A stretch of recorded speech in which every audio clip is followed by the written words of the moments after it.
কাজ করবার লাগি গেছি, হঠাৎ দেখি দুইজন মানুষ হইয়া আমার সই উঠে গেছে। এরপরে আমি বিকেলে অবশেষে দেশে ফিরলেন অপহৃত কৃষক রঞ্জিত দাস। মঙ্গলবার সকালে কাছাড়ের কাটিগ্রা থানার অন্তর্গত কিন্নরখাল সীমান্তে ভারতের জমিতে কৃষিকাজ করার সময় ৬৫ বছর বয়সী রঞ্জিত দাসকে বাংলাদেশের দিক থেকে আসা একদল দুষ্কৃতী জোরপূর্বক তুলে নিয়ে যায়। ঘটনার পর বিএসএফ ও বিজিবির মধ্যে দফায় দফায় ফ্ল্যাগ মিটিং অনুষ্ঠিত হয়। অবশেষে রাত ৯:৩০ নাগাদ বিজিবি তাকে ভাঙ্গা বিএসএফের হাতে তুলে দেয়। পরে তাকে কাটিগ্রা মডেল হাসপাতালে প্রাথমিক চিকিৎসার পর রাত ১১:৩০ নাগাদ শিলচর মেডিকেল কলেজ ও হাসপাতালে পাঠানো হয়। এদিকে উদ্ধারের পর রঞ্জিত দাস জানান তাকে মারধর করা হয়েছে। তার নিরাপদ প্রত্যাবর্তনে পরিবার ও সীমান্তবাসীর মধ্যে স্বস্তি ফিরে এসেছে। আমি ভারতবর্ষর বিএসএফ জেলা প্রশাসন আৰু বিশেষকৈ মাননীয় মুখ্যমন্ত্ৰীলৈ ধন্যবাদ আৰু কৃতজ্ঞতা জ্ঞাপন কৰিছোঁ যে আজিৰ দিনত যিটো ইনিচিয়েটিভ আৰু মই আগতে কৈছোঁ, এতিয়াও আমি কৈ আছোঁ আৰু যে নাই এজন ষ্ট্ৰং মুখ্যমন্ত্ৰী যে আমাৰ ৰাজনৈতিকভাৱে কূটনৈতিকভাৱে কিমানখিনি কৰিব পাৰে এইটো আমি আজি দেখা পাইছোঁ আৰু যে দিল্লীৰ লগত যোগাযোগ কৰিলে, আমাৰ বিএছএফৰ লগত যোগাযোগ কৰিলে, ঊৰ্ধ্বতম কৰ্তৃপক্ষৰ লগত কথা পাতিলে, ইভেন তাৰ কাৰণে বাংলাদেশৰ ভূমিত এনেকুৱা এটা হেঁচা পৰিলে আৰু আল্টিমেটলি মানুহজনক ঘূৰাই দিবলৈ বাধ্য হ'ল।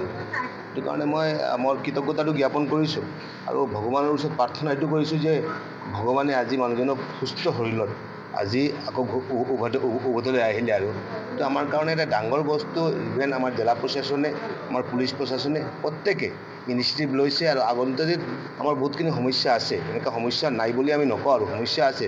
সেইখিনি আমি লোকেল মানুহৰ লগত কথা বাৰ্তা পাতি কেনে এই যিবোৰ কথা বাৰ্তা আচলতে বিএছএফ লোকেল পুলিচ গোটেইবোৰো সহায় কৰিছে, কিন্তু তাৰ মাজত অকণমান ইফাল সিফাল মাজে মাজে থাকে আৰু এইখিনি বস্তু যিখিনি আছে যাতে বিএছএফৰ লগত যাতে মানুহৰ সম্পৰ্কটো যাতে ভাল থাকে আৰু কেনেকৈ আমি আৰু কঠোৰ কৰিব পাৰি আৰু কঠোৰৰ পৰা কঠোৰতম আমি আল্টিমেটলি আমাৰ বৰ্ডাৰৰ যিখিনি নিৰাপত্তা কঠোৰৰ পৰা কঠোৰতম হয় যাতে, কাৰণ নিৰাপত্তা বুলি ক'ব লগা হয় যদি একপিনে ডেভেলপমেণ্ট, আনপিনে সুৰক্ষাৰ ক্ষেত্ৰত যাতে কোনো কম্প্ৰমাইজ নহয় যাতে, কাৰণ আমাৰ বহুতখিনি ২ নম্বৰী ৩ নম্বৰী মানুহ আছে, আমাৰ ড্ৰাগছ মাফিয়া আছে, আমাৰ বহুতখিনি ২ নম্বৰী মানুহ আছে, এইখিনিৰ লগত বাংলাদেশৰো সম্পৰ্ক আছে, কেতিয়াবা সম্পৰ্ক থাকে।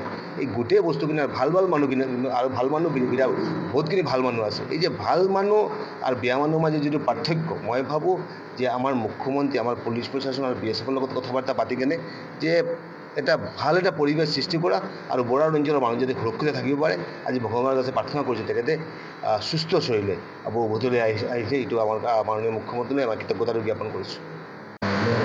বাবা, আমি তো গেছি তো কাজ করবার লাগি গেছি, হঠাৎ দেখি দুইজন মানুষ হইয়া আমার সই উঠে গেছে।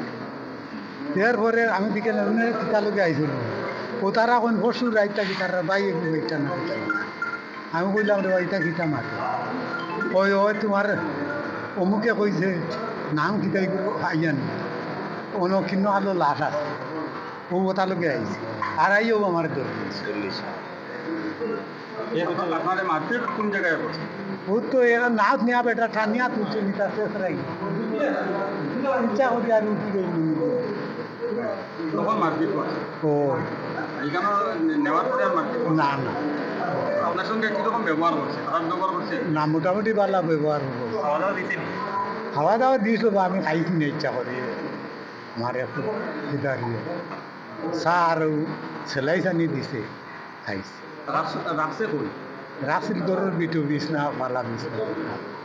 আপনাদের নিগরের ভিতরে এরপরে ওইজন পুলিশ যাওয়ার আগে বিটিআরের সাথে আরেক বাড়িতে লইয়া গেছিলাম, নিয়া কই না আল্লাহ বিচার করিও না, তুমি নিচবে লইও নাই, তোমার অসুবিধা হবে।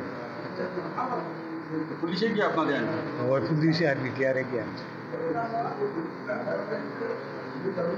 আমি একটু আমরা বাঙ্গার ক্যাম্পও সবাই পার করিয়া দেওয়া হয়েছে লেখাপড়া করিয়া। অসুবিধা করেন নাকি? এখন তো বেদনা হতা বা অসুবিধা কিটা, পুজোই মারতে জোর ভাইয়া।